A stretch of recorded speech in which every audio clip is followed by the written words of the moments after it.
players who are a little bit newer to the scene. Yeah, I mean, both very strong and playing incredibly well this weekend. But, they're not someone you've seen all the time in our future match area before, but making a good name that might become the new thing as Tamio leads it off here. Oh, yeah, this is exactly the kind of start that you want whenever you're playing the Grinding Breach deck, right? Tamio just gives you a bunch of material. Yeah, I mean, Tamio is sort of one of the standout cards from MH3, right? It's a very cheap card that can take over the game on its own. In a deck like this where the artifact synergies matter as well, not just the fact you're getting cards, it's just an all-star card. Right, and especially against something like this Orzhov Blink deck that is trying to win on the back of incremental advantages, something that helps you just get a card draw engine on the table is going to be so huge for Enzo as the match progresses. Yep. And we're seeing here just a fetch for a swamp. Probably a good sign that Fatal Push is coming down. Could be an Aether Vial setting up a Fatal Push later, but typically this deck is a white deck splashing black quite often. And grabbing a basic here is something that sticks out to me where Joel knows that one of the ways that you end up losing to Breach's fair game plan is on the back of regular beatdown from Urza's Saga, as Aether Vial is actually the play on one. Yeah, Aether Vial is sort of this card that was this mainstay of Modern many years ago. Kind of fell out of form because there just wasn't a need for as much. A lot of threats became 1 and 2 mana. So Vial, fine, but you weren't cheating huge on mana. And that's a lot of what this deck and that card is about. Well, now Aether Vial, a lot of 3s here in Joel's deck this weekend. It's sort of acting like Black Lotus on repeat. And this is the luxury of a non-rotating format, is you'll see a card like Aether Vial, beloved by many, fall in and out of favor over time. Yeah, I mean, things always come around. It's one of the things. It's just like, how long does it stay back? We don't know, but you'll have moments where it's the right thing to be doing, and a lot of players brought this weekend and did very well. Joel, top of the pack when it comes to that, but, lots of other people registered Aether Vial and are having a great weekend, as we are seeing a fetch stock for a Steam Vince here from Enzo. Ooh, putting a card down, the Mox Amber. Okay, here's the 0 mana acceleration, Mox Opal backing it up. Yeah, I mean, that's just 2 extra lands from hand, nothing to worry about. 4 mana on board to our 1. And this is the power of this deck and why so many people are playing it this weekend, is it's just so explosive. Yeah, I mean, there's a chance we win the game this turn. There's Grinding Station trigger. Uh-oh. Okay, so that trigger is that Grinding Station, whenever any artifact, including itself or opposing artifacts, hit the table, it's going to untap. And that's game. Uh-oh. Joel has, Enzo just played Underworld Breach, and we haven't actually got to see this combo with you and I in the booth yet.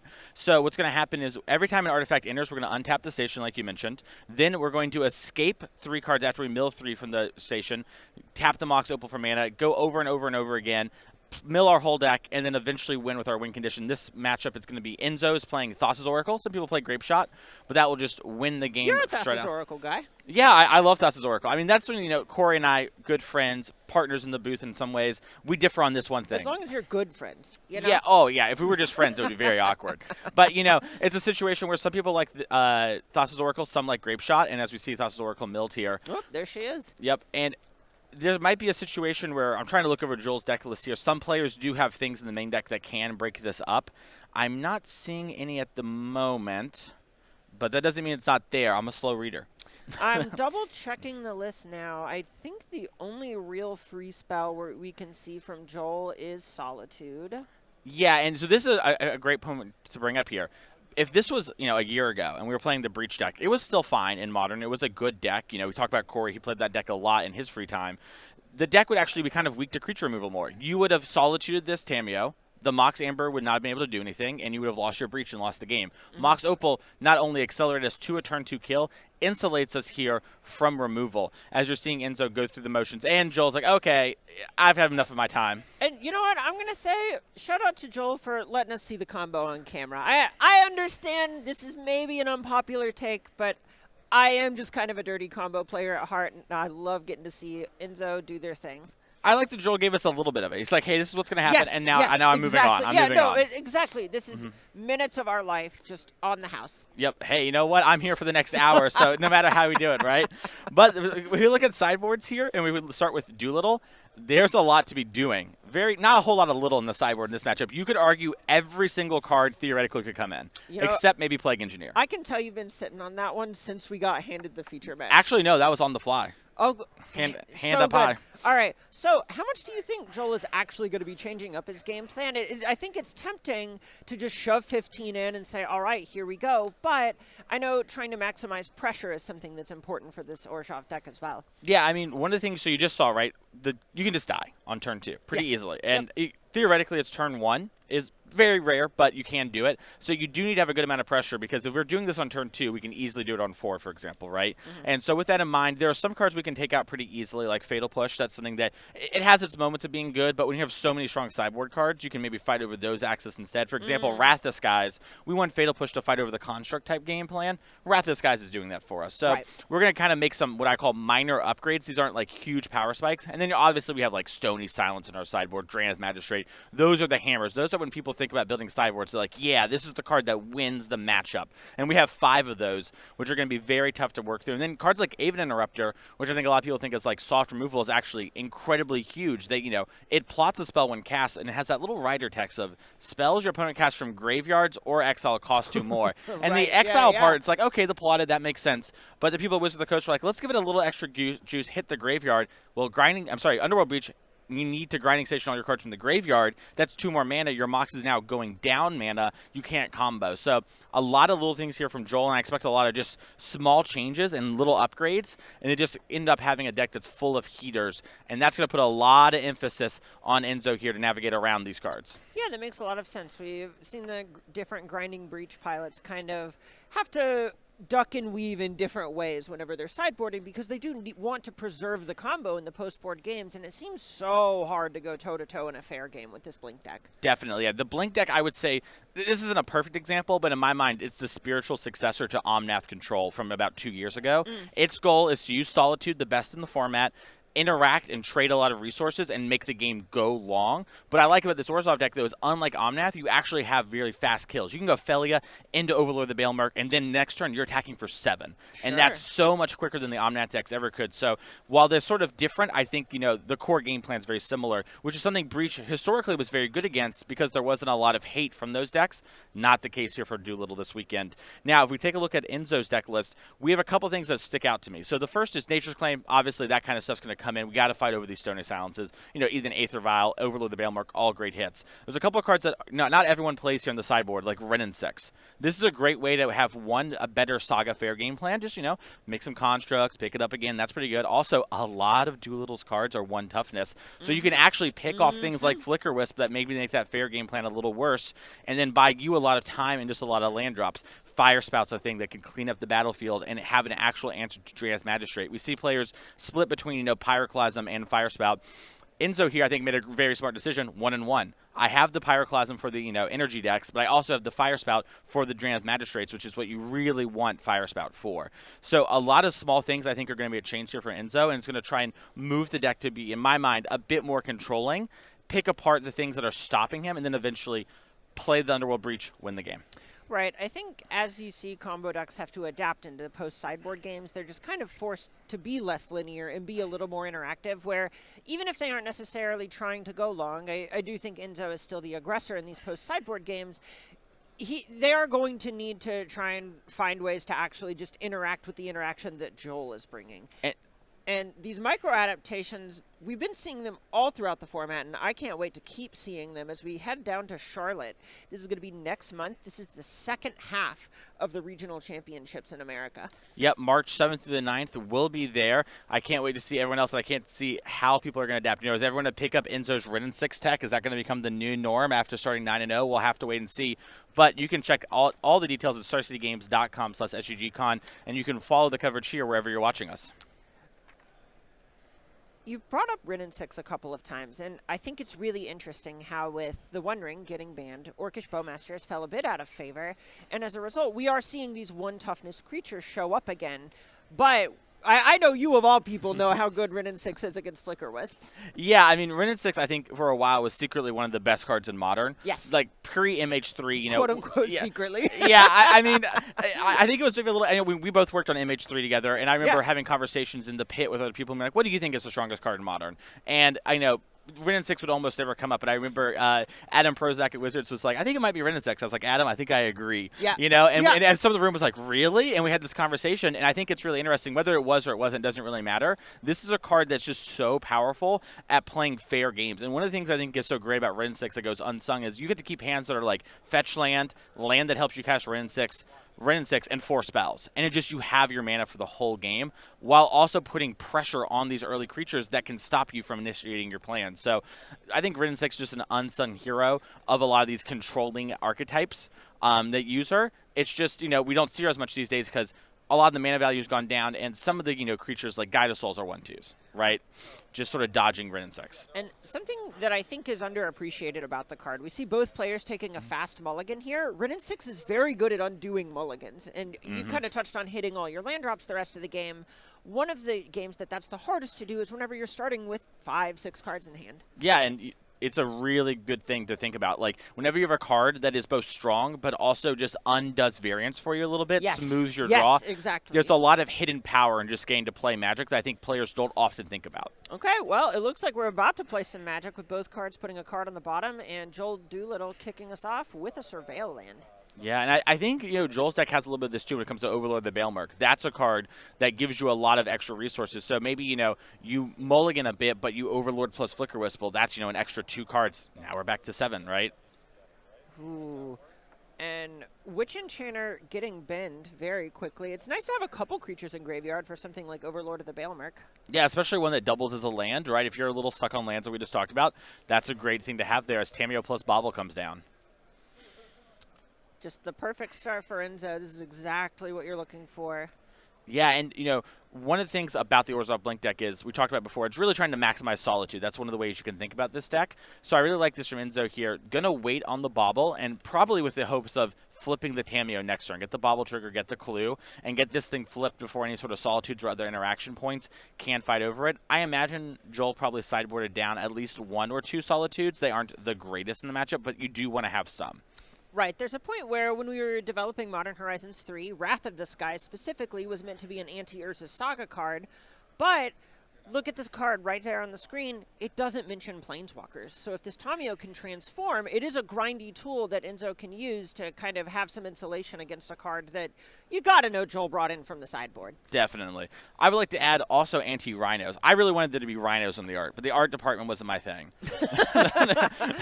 As we see the Urza Saga come down for Enzo, this is just a 1-card grindy package, it feels like. Yeah, I mean, Urza Saga has proven itself time and time again since the release of Modern Horizons 2 to be one of the best ways to just sort of use your mana over a couple turns and actually get a lot of real value, despite maybe at first glance not seeming that way. Just enough little artifacts, and that pressure matters so much whenever the game's about cards. A lot of style points for Enzo, too. I hadn't seen the Titus Linter signature on an Urza Saga before. Seeing it cut up the middle of the Saga frame just looks gorgeous. It does. We got to move that dice. Can we get someone down there to move that dice a little top left? No one cares about that text box. All right, Malevolent Rumble, one of the most important cards in the deck. Yeah, I mean, Rumble is something that's helped supercharge this deck. I mean, let's call a spade a spade. Opal is what put this deck over the top, but Definitely. Rumble, with the release of MH3, this is something that it finds everything you're looking for in the deck and also accelerates you. And one of the things about this deck is sometimes you want to play your Underworld Breaches for fair value. And in the past, you could do it with Bobble. You would just Bobble 3 or 4 times, and you'd be very happy with that. Well, with Rumble now, you kind of go up a card in your yard, and you sort of just, lose 1 mana every time. Sculpt. And sometimes you accidentally find the combo when you're fair breaching. And that, I think, was the other thing that really helped put this deck over the line is, okay, I'm starting to just kind of fair play my game plan. Oh, oops, I accidentally found the combo, you're dead, while trying to actually set up to play a longer game. And Rumble does all of that. And honestly, one of the best green cards in Modern right now. We're seeing almost all our green decks play 3 to 4 Rumbles minimum. And we saw Enzo take a Misty Rainforest there, which I think is a very loud indication that we're trying to settle in for a longer game as we hit combat and we see the Ephemerate Solitude 1-2 punch go after Tamiyo and the Eldrazi spawn. Yeah, and Ephemerate Solitude is one of the big draws to this deck, right? Ephemerate has just proven to be a really good card with all these ETB effects in Modern. But with Solitude, it's a great way, imagine if you were like a Domain Zooey type deck. Well, your whole board would be gone right now. Yes. Right? And this is sort of how these decks play a really good controlling role against a lot of other decks. And then you just have Ephemerate to also flicker, your Recruiter of the Guards and your Witch Enchanters and your White Orchid Phantoms. So it's sort of this anti-aggro card that's also helping with your anti-ramp and your anti-this and your anti-that. So it really is sort of an all-star in this deck. And notably, this is pressure for Joel. Mm-hmm. Yeah, I mean, you cheated the evoke cost. We noticed we didn't rebound the Ephemerate. That's something you can choose not to do, and there was no reason to, right? No creatures on the board, so just get the attack in here. And like you talked about before, we need to get the game over with from Joel's side in a timely way. All right, so that serve with the Solitude going to put Doolittle up to 22, Birk down to 15, and third land drop for Urza's Saga, the Misty Rainforest we knew about from Malevolent Rumble last turn. Pretty loud. Just seems like a construct coming down. Yeah, I mean, I think that's most likely the thing we're going to see here. It really matters on how Enzo wants to play it. It's a really interesting thing where sometimes you do want to jam earlier before, like, the Stony Silence gets down and then there's an even Interrupter mana up. But I don't think we quite have it yet, at least not fully wrapped up. And from here, activate your thing, trade with the Solitude. Okay, maybe they interact a little. All right, whatever. Do it again. Sculpt, sculpt, sculpt. Try and, pressure Doolittle a little, and then eventually end the game. All right, so a fetch on the instep from Joel, just a tapped Godless Shrine and an untap. Yeah, it's a little interesting here. One thing I noticed is Enzo, when we fetch, thought about something. And I don't know if it was just a moment of maybe I should fetch my Misty now, just not get got by some random sideboard card. Or if it was a moment of I have an actual spell, maybe a removal spell or something for this Solitude, and I want to actually clean it off the board instead of trying to trade. It's a little unclear to me, but clearly Enzo was thinking about something pretty important there. And listen, I know that sounds small. That's why these players are 9-0. That's how you end up 9-0. Exactly, right, yeah, exactly. Yeah. They're really just getting every edge, which you need when you're playing at this level. Solitude comes in again. Enzo down to 12, starting to run out of life. Yeah, I mean, we're getting pressured very quickly, and this deck does a lot of fetch shocking as well. Not a lot of basics typically for the Breach deck. Why cards like White Orchid Phantom are actually pretty good against them, mess up the Saga game plans, and sort of mess up the mana. Yeah, not a ton of basics looking at the deck list sheet on Enzo's side, so there really is an incentive to kind of hold your Misty Rainforest if you have, say, a bunch of red spells in your hand and can't afford to lose your Steam Vents. Yep. We are going to see that fetch end of turn. Unfortunate for Doolittle, all that mana, nothing to do. How unlucky. Let me interrupt you there.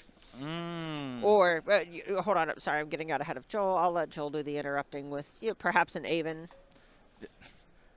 I get it. Get it? It's because it's, yeah, right, no, it was a little... No, sorry, I'm going to have to cut you off there. Okay. See, look, I can do it too. Yeah, Yay! If we were going to make it looks like, okay, there's going to be a construct made, and we're grabbing that from our token box. And now the classic, okay, I draw. What do I have? Do I want to make another construct, or do I want to use my mana this turn? It's a surprisingly tough decision a lot of times, right? It might seem very simple, like, yeah, obviously I make my guy or whatever. But you might have a couple spells you want to play, especially with Urza Saga. You go find a Mox Opal. It does that Ancient Tomb impression, That's right? the thing I was about to say, where I think a lot of times the temptation is to get your value, but as soon as you go, well, it's not so bad to use the Ancient Tomb mode, you kind of go, oh yeah, Ancient Tomb is pretty strong. Yeah, I think it's also really telling too, right? You mentioned getting your value. You know what's a lot of value? Using a lot of your mana to cast a lot of spells. Yeah, right. So it's I think what the thing Saga does is it insulates you from having bad turns, right? Okay, our hands all lands. Well, not great, but at least I get the Saga going, and I make some more constructs. It looks like we are going to get the Mox Opal here off the search. There are a few, one-of artifacts in the main deck here from Enzo that we could have grabbed. Something like Aether Spellbomb's pretty reasonable. Not sure if it's in post-board. Pithy Needle was in the main deck. Probably one that got cut. But, there's a lot of little tech things, but Enzo here trying to set up more mana. Notable thing here as well, we made some jokes about Aven Interrupter. Enzo did a bunch of development onto the battlefield, did not cast a spell. Yep. Yeah, and, now that Malevolent Rumble land take makes a lot of sense. We mentioned maybe setting up for the longer game. Maybe we needed a land. Yes. You notice Doolittle did pick up Fatal Push Return here, and Flicker Wisp showing how it can be so nice just picking off one of those constructs. I'm trying to think of a way to turn Fatal Push and Flicker Wisp into a portmanteau, like a Fatal Wisp or something, but it's not coming to me. Don't push it.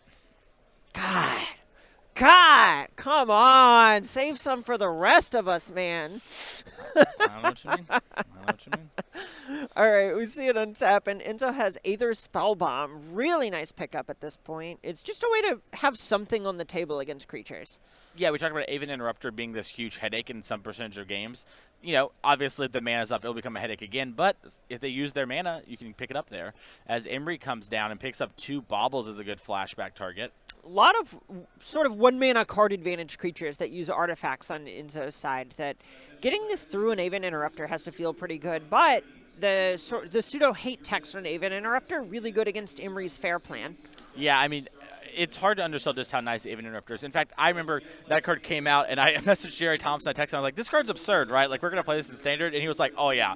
And it's wild to me that it hasn't seen a lot of play there. I played so much of this card internally. Speaking of playing a lot of this card, Fatal Push comes down in the construct. But, yeah, it's such a strong card, and it's really showing here, and I'm excited to see how it develops over its lifespans. I think it's a really nice card. Something that sticks out to me about the current game is that we see both players missing land drops, and I think that's going to benefit Enzo. Yeah, I mean, Enzo has a lot more 1 and 2 mana things and doesn't need as much mana. Joel's deck has a lot of 3s, right? It's just there's going to be a lot of times where your mana gets clogged up here. As we did find a land that turn with Floodstrand, and there's another land on top that will probably at least get fetched if you're an Enzo fan. And on the Enzo fan front, he's at 3. Yeah, I mean, he's at 3, and Joel has a lot of cards in hand. It looks to be like 2 or 3 from what I saw, and all this mana up makes me feel there's something that can interact. We don't know for sure. It could just be posturing, right? Sure. That happens sometimes, just like, I'm unlucky, but I'll hold this up and maybe buy myself a turn. But Enzo's back to the corner, and when you put a player in a spot where they're going to lose, they're going to go for it. So I imagine Joel actually has something to interact here. Right, this is a really tough spot for Enzo to be in, and this really shows how important Joel having that pressure was. Mm-hmm. All right, Bosejo comes down for Enzo. That's still a land drop. Not bad. Mox Amber as well. Yeah, and this shows me something that I think is really tight. Enzo was holding that Mox Amber almost assuredly. We could have played that last turn, but we held it because we didn't want Joel to think we had as much mana as we actually did because we had 1 more. We probably ended up drawing the Bosejo, but now Flame of Nor with a Wizard in play, that's going to give us the draw 2 and the deal 5 with the Flicker Wisp. Joel thinking about if that's an interruptible spell or not. Yeah, it might also just be, one thing we hadn't talked about is Ephemerating the Flicker Wisp. That could get rid of the Underworld Breach. Take it off the board for a second. Okay. And then, so that it might be a situation where we had that in hand. Looks like it wasn't Ephemerate, but very likely the Interrupter. Right. So Enzo picks up 2 fresh cards, really hoping to find Underworld Breach or something like that to be able to combo off of this Solitude on the battlefield. Imri can chump block it, but any removal spell turns that off. Yeah, it's interesting. We have this Spell Bomb to bounce the Solitude. Not the greatest place to be. Now, maybe Joel won't have the 5th land to hard cast the Solitude, but Imri, if we're very lucky here for Enzo, we can know hopefully the get top the card's a Spell Bomb land. back. Yeah, but we have a fetch. You know a Surveil's coming. Oh. Magic players love their Surveil lands. They can't. There's get only enough of one them. Shadowy Backstreet, and it's on the table. Beautiful deck building from Joel. Can't get tricked. It is crazy to think about how many tap lands are in our modern decks. Could you imagine 2.5 years ago being like, we're going to play 3 or 4? When we were developing Modern Horizons 3, that was an internal debate. Okay, is it 1, 2, 3? And at one point, we even tried out the 4 Surveil lands. Yeah, I mean, it was like pretty clear Rhino type decks. All right, we don't have anything to do 1 and 2. All right, yeah, we want this for our living in deck, obviously. But then it was like, okay, but like, is your energy deck really going to do this? Is your Murktide deck really going to play the 2nd tap land? And turns out, most of the time, yeah. As we are seeing Imri target Amber here, interesting spot. If you're Joel, you got to be thinking, okay, why not Bobble? Are you trying to kill me? It seems like getting a card would be pretty good for you. This has to be the beginning of going for it. It feels like. Yeah, it's either that in my mind, or there's maybe some like double 1 mana thing we want to do, like hold up Spell Bomb plus cast another spell.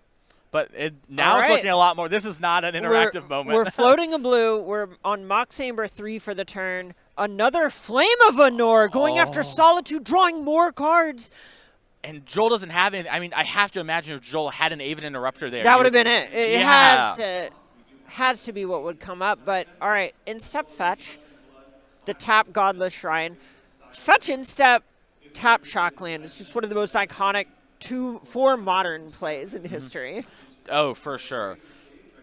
It's great to see Godless Shrine back in the metagame, by the way. It's something that was sort of gone for a little bit since Loris left. Yes. And now has been back in a real force, and my favorite Shockland art, so great to see it in play. I do love that art for it. Yeah. It's also one of the first Shocklands I ever opened, so for me it's a special place in my heart. Very interesting. So missed land drop past the turn back from Joel. Yeah, I wonder if our hands like Fatal Push type stuff. I mean, we knew we had one. There's Solitude on top. could be Fairy Macabre type cards as well. And Fairy Macabre would have been so huge game one. Yeah. That would also explain why Joel tanked a little too when we Immoried. If we didn't have the Interrupter, was maybe I was thinking Macabre this Amber when we target it, but Joel potentially saving it for, okay, hey, if you're trying to combo me, I'll just get your Oracle, win the game, you know? But obviously we had Flame of the North. This is, a very powerful card we see in Legacy a lot just because it doesn't really use the stack, right? You just sort of discard it, you can't really counter this, and you get to get rid of these graveyard deck problems. And it's very tutorable in this deck. It's very funny where it's calling something like this powerful feels off, but its value above replacement is so high because there's nothing else that does this. Yeah, and that's something to really keep in mind when you're building your decks. All right, I saw part of the hand, but there's a couple Solitudes there. So that might be the problem for Joel is we have a lot of Solitudes, but we're trying to save them for the 5th land in order to actually get pressure down. I think we picked up a Wrath of the Skies for the turn. That could be huge, and this is the type of game that Enzo's pretty happy playing. We're seeing Enzo just draw more and more cards. Yeah, okay, and it looks like we're going to actually Solitude pitching Wrath of the Skies. Interesting. I smell an ephemerate of sorts. Yeah, it's interesting, too, because if you go for the Spell Bomb to bounce your Emery, then the Ephemerate will get the Emery, right? Oh. And that will be very bad for you. But if you hold the Spell Bomb, then you can't really Ephemerate the Solitude because I'll just bounce it eventually, right? I mean, you can. It just doesn't do that. Sink into Stupor. That's such a hard one-of to play around. Yeah, Sink into Stupor we see in these decks as a lot as a sort of a land and a spell. This deck is very hungry for mana, but also doesn't want to flood out on lands. When it comes to raw lands that only do making mana, we have 15 in Enzo's deck with 5 utility lands in Saga and the Sink into Stupor, and you're seeing why players play one of this. It's just so nice in spots like this to have your mana source be a spell sometimes. Right, and we see a ton of one-ofs out of Enzo's deck, and that's just a luxury you get whenever a deck has this much velocity and selection, just through Mishra's Bauble, fetch lands, that sort of thing, and a combo kill. Yeah, I mean, I was about to say, Underworld Breach and Malevolent Rumble mean you're going to see so much of your deck, you can reliably find these one-ofs. Where a deck like maybe, Boros Energy, you're not going to see as much of your deck, right? You're not going to draw a lot of cards. But we're going to have to see if we can find the grinding station as we're going to start rumbling for a little bit of value and hope to get there, as we talked about earlier in the game. Right, this is something you touched on before, where just drawing a ton of cards is fine, but you can quote-unquote stumble into a win from here. Yeah, I mean, imagine this turn is just like Enzo draws 4 good spells. All right. There's Ren 6 and Jace. Are those good spells? They're pretty good. I mean, honestly, like Ren 6 is a great way we can start sogging over and over again. Jace is both a win condition, but also just draws a lot of cards here while finding us more combo pieces. Tamio's not a bad card. You're not allowed to take Bolt. That's your only option to not do. And yeah, we're seeing Jace go to hand. That might even be playing around something like Fairy Macabre. I like the Jace a lot in particular because we have these Mox Ambers that can only make blue mana. At this point, Enzo doesn't have another Mox Opal, so I think they're going to end up being a tad choked on what they can cast from here. But Jace is a card advantage engine that looping just Mox Ambers can cast. Yeah, and we could cast it this turn with just one more Mox. Blue, one more Mox, blue, sack the Scion. We have Jace on the battlefield, and it's just ticking up. And if you ever played against, the Inverter deck, that was one of the things that would happen, right? Sometimes they just interact, play Jace, start drawing cards, really showing my age there. Right, and look, this is one of those card advantage engine planeswalkers that's pretty good against Solitude, pretty good against Wrath of the Skies. I think Joel could just struggle against Jace, Wielder of Mysteries being a draw engine. Yeah, and we've seen, sort of around the world in some other feature matches where this sort of happens sometimes. You board Jace in, especially when the opponent's playing like a fair game plan, and you play this card at some point just because, you want to have protection from Surgical Extraction on your Oracle, but you just draw some cards. Now, it looks like we're just going to go for the Rumble right now. We still have so many cards in Graveyard. We can always pivot back to Jace later. Otawara to hand. That's a great pickup. That's something you can use with Ren 6 and some of the fair games. Obviously, Ren's in our graveyard this game. We could escape it with Breach, though.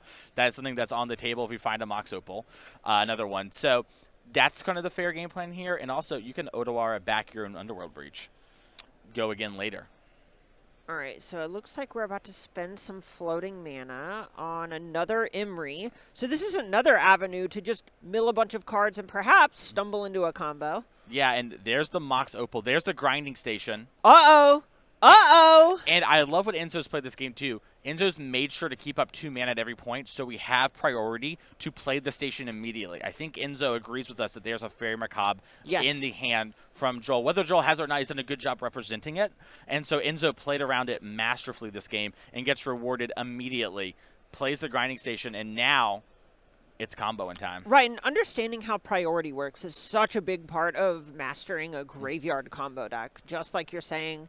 And getting back a Mox Amber without any sort of Fairy Macabre response, we might actually just be good for takeoff. Yeah, we might be here. Now you're noticing this Embry, we had on the battlefield before. We killed the new Embry via the Legend rule. We're just actually starting off with a free one, right? We don't need to lose any cards. Maybe our opponent interacts in some way and we want to pivot back to a fair game plan. So I like that play there from Enzo. Very tight. Just get it out of the way early. As we are going to mill over more of our stations, more of our interaction. And now it comes up to Enzo to be like, okay, how do I win? How could I lose from here? Excuse me. And playing around that as best we can. And with cards like Staking the Super in the graveyard, it'll be very easy to sort of just create enough blue and force Joel to have multiple good cards. And I think Joel needs to have something along the lines of like multiple Aven Interrupter, like Aven plus Ephemerate. Okay. Something that I think is interesting here is that Jace, Wielder of Mysteries, would require you to be empty decked in order to win, but that's not the case. Joel's going to pick him up, doesn't have the Aven Interrupter,